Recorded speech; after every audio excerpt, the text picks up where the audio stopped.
Welcome viewers. அது 1990 அமெரிக்காவில் உள்ள மிக பழமையான பங்களாவுக்கு பின்னாடி எட்வர்ட் என்பவர் ரெகுலராக தன்னுடைய நாயை கூட்டிக்கிட்டு வாக்கிங் போகிறத வழக்கமாக வச்சுருக்காரு. அப்படித்தான் ஒரு நாள் எட்வர்ட் தன்னுடைய நாயை கூட்டிகிட்டு அந்த பங்களாவுக்கு பின்னாடி வாக்கிங் போகிறப்ப புல் தரையில் யாரோ தோண்டி மூடின மாதிரியான இடங்கள் பதிவாகிருந்துச்சு.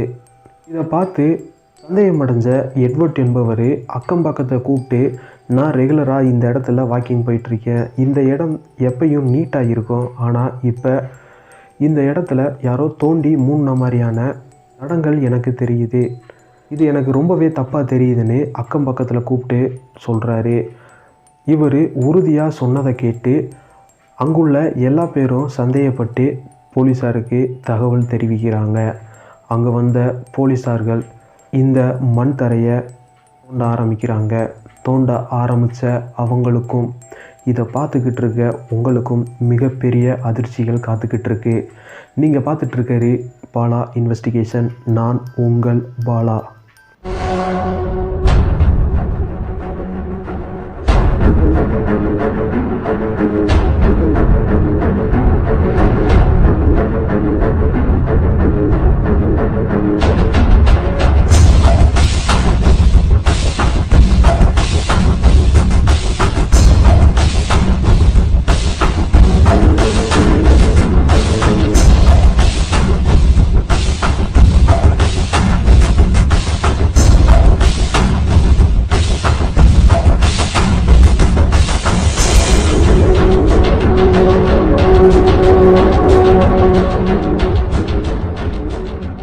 நீங்கள் இப்போ தான் நம்ம சேனலில் ஃபஸ்ட் டைம் பார்க்குறீங்கன்னா மறக்காமல் சப்ஸ்கிரைப் பண்ணிக்கோங்க. அப்படி பக்கத்தில் உள்ள பெல் ஐக்கான் சிம்பிளை கிளிக் பண்ணி நோட்டிஃபிகேஷன் எனேபிள் பண்ணிக்கிட்டிங்கன்னா நாங்கள் போடுற ஒவ்வொரு வீடியோவும் உங்களுக்கு நோட்டிஃபையாக தேடி வரும்.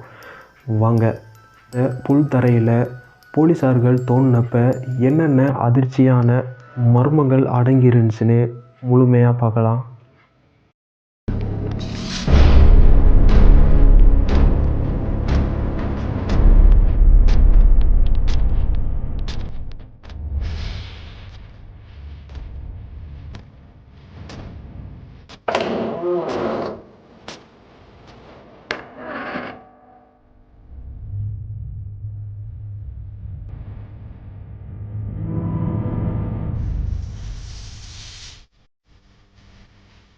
விரைந்து வந்த போலீஸ் அந்த புல் தரையை தோண்ட ஆரம்பிக்கிறாங்க. அப்போ மனிதர்களோட எலும்பு கூடுகள் அந்த குழிக்குள்ளே மூடப்பட்டு இருந்துச்சு. அந்த குழிக்குள்ளே 1 இல்லை 2 இல்லை, கிட்டத்தட்ட 26 மனித எலும்பு கூடுகள் புதைக்கப்பட்டு இருந்துச்சு. ஆனால் அது சதைப்பகுதியோடு இல்லை, வெறும் எலும்பு கூடோட மட்டும்தான் புதைக்கப்பட்டிருக்கு. அப்போ இந்த மனிதர்களோட உடலை வேறு எங்கேயோ புதைச்சிட்டு அதுக்கப்புறம்தான் இந்த இடத்துல தோண்டி புதைச்சிருக்காங்க. இதில் ஒரு இன்ட்ரெஸ்டிங்கான விஷயம் என்னன்னு பார்த்தோம்னா, அந்த புதைக்கப்பட்ட எலும்புக்கூடுகள் எல்லாமே ஆண்களுடைய எலும்புக்கூடுகளாக இருந்திருக்கு. கேஸ் போலீஸுக்கு ரொம்பவே சவாலாக இருந்துச்சு. இந்த கேஸில் முதல்ல இன்வெஸ்டிகேஷனை எங்கேருந்து ஆரம்பிக்கிறாங்கன்னா, தோட்டத்துக்கு முன்னாடி இருந்த அந்த பாலடைஞ்ச பங்களாவில் இருந்து தான் ஆரம்பிக்கிறாங்க.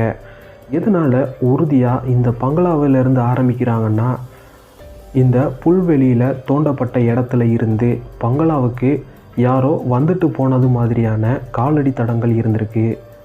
அந்த காலடி தடங்கள் ஒரு 15-16 வயது இளம் பெண்ணாகத்தான் இருக்கணும்னு ஆய்வில் கண்டுபிடிச்சிருக்காங்க. ஆனால் உள்ளே போய் போலீஸார்கள் தேடி பார்த்தப்ப அந்த பங்களாவுக்குள்ளே எந்த ஒரு ஆள் நடமாட்டம் இல்லாமல் இருந்துச்சு. அப்போ யாரோ ஒருத்தவங்க நைட் இந்த பங்களாவுக்கு வந்துட்டு போகிறாங்கன்னு அவங்களுக்கு தெரிய வருது. இதனால் சந்தேகமடைஞ்ச போலீஸார் ஒரே ஒரு போலீஸை மட்டும் இந்த பங்களாவுக்கு காவல்களுக்கு விட்டுட்டு போயிருக்காங்க. இவருடைய வேலை என்னன்னா, இந்த பங்களாவில் யார் யார் வர்றா, எதனால் வர்றாங்கன்னு 1 மணி நேரத்துக்கு ஒரு தடவை போலீஸுக்கு தகவல் கொடுத்துட்டே இருக்கணும். இதுலேயும் அவருக்கு சில நிபந்தனைகள் விதிக்கப்பட்டிருந்துச்சு. அது என்னன்னு பார்த்தோம்னா, இவர் வேலையாக வெளியே போகிறதா இருந்தால் ஸ்டேஷனில் சொல்லிட்டு தான் போகணும். அப்போ தான் இவருக்கு பதிலாக இன்னொரு ஆஃபீஸரை இங்கே காவலுக்கு போட முடியும்னு அவங்க தெரிவிச்சிருந்தாங்க. கிட்டத்தட்ட 2 மாதமாக காவலுக்கு இருந்த அந்த ஒரே போலீஸ் ஆஃபீஸர் போலீஸ் ஸ்டேஷனில் சொல்லாமலேயேவும் தன்னுடைய வீட்டுக்கு 1 மணி நேரம் போயிட்டு வந்திருக்காரு. இந்த 1 மணி நேரத்துக்குள்ள அந்த பங்களாவுக்கு பின்னாடி அதே இடத்துல 5 ஆண் மனிதர்களோட எலும்புக்கூடுகள் புதைக்கப்பட்டிருந்துச்சு. விரைந்து வந்த போலீஸ் அந்த ஒரு போலீஸ் ஆஃபீஸரை கூப்பிட்டுட்டு விசாரிக்க ஆரம்பிக்கிறாங்க. நான் உங்களை இங்கே தானே இருக்க சொன்னோம், நீங்கள் போன கேப்பில் யாரோ ஒருத்தவங்க வந்துட்டு எலும்புக்கூடுகளை புதைச்சிட்டு போயிட்டாங்க. இது யாருன்னு தெரியாமல் மொத்த போலீஸும் கதிகலங்கி நின்னாங்க.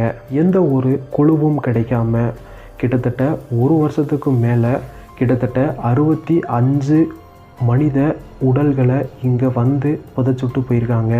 ஆனால் எல்லா பேருமே ஆண் உடலோட எலும்புக்கூடாதான் இருந்திருக்கு. ஒவ்வொரு முறையும் இந்த புல்வெளி தோண்டப்பட்டு மூடப்படும் போது ஒரே காலடி தடம் தான் வந்துட்டு போயிருக்கு.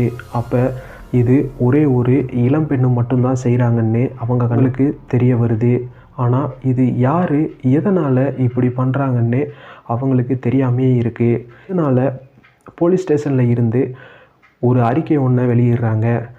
எந்த ஒரு வீட்டில் ஆண் நபர்கள் காணாமல் போயிருக்காங்கன்னு ஒரு லிஸ்ட்டு ரெடி பண்ண சொல்கிறாங்க. அப்படி லிஸ்ட்டு ரெடி பண்ண சொல்லி 10வது நாள் கிட்டத்தட்ட 150க்கு மேலே ஆண்கள் காணாமல் போயிருக்காங்கன்னு போலீஸ் ஸ்டேஷனுக்கு ஒரு தகவலானது கிடைக்கிது. இந்த கேஸை இன்னும் ஸ்ட்ராங்காக எடுத்துக்கிறணும்னு எந்த ஒரு ஆண்களும் வீட்டை விட்டு வெளியே போனாலும் போலீஸ் ஸ்டேஷனுக்கு தகவல் கொடுத்து தான் போகணும்னு அந்தந்த ஏரியா போலீஸ் ஸ்டேஷனுக்கு தெரியப்படுத்துகிறாங்க. இப்படி ஜார்ஜ் மார்டன் அவர் இரவு ஆஃபீஸுக்கு போயிட்டு வீடு திரும்பலைன்னு ஒரு ஏரியா போலீஸ் ஸ்டேஷனுக்கு ஒரு தகவலானது வருது. இந்த தகவலானது எல்லா போலீஸ் ஸ்டேஷனுக்கும் தெரிவிக்கப்படுது. உடனே ஜார்ஜ் என்பவரை எல்லா போலீஸாரும் சேர்ந்து தேட ஆரம்பிக்கிறாங்க. அவருடைய ஃப்ரெண்ட் சர்க்கிளில் விசாரிக்க ஆரம்பிக்கிறப்ப தான் தெரிய வருது ஜார்ஜ் ஒரு வீட்டுக்கு ரெகுலராக போயிட்டு வர்றாருன்னு. அந்த வீடு கிட்டத்தட்ட யாருமே இல்லாத ஒரு தனிமையான ஒரு வீடாக இருந்திருக்கு. இந்த வீடு எங்கே இருக்குன்னு தெரிஞ்சு போலீஸார்கள் எல்லா பேரும் இந்த வீட்டை நோக்கி கிளம்புறாங்க. கிளம்பி போன போலீஸாருக்கு ஒரு மாபெரும் அதிர்ச்சி காத்து இருந்துட்டுருந்துச்சு. ஒரே ஒரு பெண்மணி மட்டும் வாழ்ந்துட்டுருக்காங்க. அவங்களுடைய பேர் லீனா. இந்த லீனான்ற பெண்மணிக்கு கிட்டத்தட்ட 15 வயசில் இருந்து 16 வயசுக்குள்ளே தான் ஆகும். இந்த பெண்ணுக்கும் அந்த கேஸுக்கும் எதனாச்சும் ஒரு சம்மந்தம் இருக்குன்னு அவங்க சந்தேகப்படுறாங்க. ஏன்னா அந்த புல்வெளியில் கிடைச்ச காலடி தடமும் இங்கே உள்ள லீனான்ற பெண்ணோட வயசும் ஒரே மாதிரி இருந்திருக்கு. இதனால் ரொம்பவே சந்தேகப்பட்ட போலீஸார் லீனாவை விசாரிக்க ஆரம்பிக்கிறாங்க. லீனா ஒரே ஒரு பதில் தான் சொன்னாங்க, அவர் வந்தார் கிளம்பிட்டார் அப்படின்னு. போலீஸாருக்கு இவங்க என்ன சொல்கிறாங்கன்னு தெரியாமல் இருந்திருக்கு. அப்போ தான் திரும்ப அவர் வந்தார் போயிட்டார் இதே பதிலை திரும்ப சொல்லிகிட்டே இருந்திருக்காங்க. கோபமடைஞ்ச போலீஸார்கள் லீனாவை போலீஸ் ஸ்டேஷனில் கூப்பிட்டு லேடி போலீஸை வச்சு விசாரிக்க ஆரம்பிக்கிறாங்க. அப்போ தான் தெரிய வருது லீனா 15 வயசுலேயேவும் பாலியல் தொல்லைக்கு உட்படுத்தப்பட்டிருக்காங்கன்னு. தொடர்ந்து விசாரணையை ஆரம்பித்த அந்த போலீஸுக்கு திடுக்கிடும் பல தகவல்கள் கிடைக்க ஆரம்பிக்குது. என்னென்னு பார்த்தோம்னா ஒவ்வொரு ஆணும் இரவுக்கு அந்த வீட்டுக்கு வருவாங்களாம்.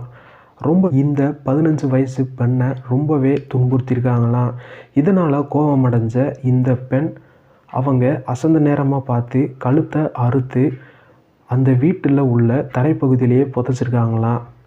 நாளாக வாள்கள் துர்நாற்றம் அடிக்க ஆரம்பிச்சிருமா. அப்போ தான் இந்த சதைப்பகுதியை வேறு ஒரு பகுதியிலையும் எலும்பு கூட அந்த பாலடைஞ்ச பங்களாவுக்கு பின்னாடியும் புதைச்சிருவாங்களாம். இதனால் சந்தேகம் வராதுன்னு லீனா ரொம்பவே தெளிவாக இருந்திருக்காங்க. ஆனால் ஜார்ஜ் என்பவரால் லீனா மாட்டிகிட்ருக்காங்க. 15 வயசுலேயும் லீனா எப்படி இந்த மாதிரி பாலியல் தொல்லைக்கு ஆளாக்கப்பட்டாங்கன்னு அவருடைய ஹிஸ்ட்ரியை தோண்ட ஆரம்பித்த போலீஸாருக்கு லீனாவோட கடந்த கால வாழ்க்கை தெரிய வருது.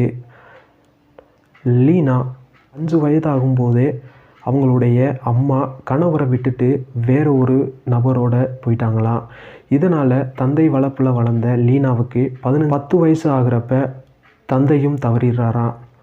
தாத்தாவோட வளர்ப்பில் வளர்ந்த லீனா 15 வயசில் தாத்தாவாலேயும் பாலியல் தொல்லைக்கு வற்புறுத்தப்பட்டிருக்காரு.